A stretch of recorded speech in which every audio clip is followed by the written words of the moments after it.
అందరికీ నమస్కారం అండి. హరిదాసుల కీర్తనలు ఏమైపోయాయో. మన చిన్నతనంలో చూసిన సంక్రాంతి ఎంత సందడిగా ఉండేదో కదా. భోగి మంటలు, రంగవల్లులు, గొబ్బెమ్మలు, కోడి పందాలు, పిండి వంటలు ఇలా ఎంతో వైభవంగా పండుగ జరుపుకునేవాళ్ళం. ఇప్పుడు ఆ సందడి కనిపించడం లేదు. ముఖ్యంగా హరిదాసుల కీర్తనలు ఎక్కడో తప్ప వినిపించడం లేదు. ఆ రోజుల్లో వారి పాటలతోనే ఊరు నిద్రలేచేది.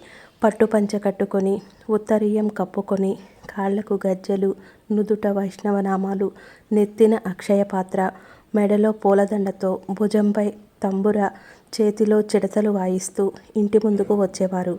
ఆ రాగాలు ఎంత బాగుండేవో కదా. అలాగే వింటూ ఉండాలనిపించేది. ఆయన పాత్రలో బియ్యం నేను వేస్తానంటే నేను వేస్తానని చిన్నప్పుడు పిల్లలందరూ పోటీ పడేవాళ్ళం. ఇప్పుడు ఆ హరిదాసులు చాలా వరకు కనుమరుగైపోయారు. Please like, share, subscribe. Thanks for watching.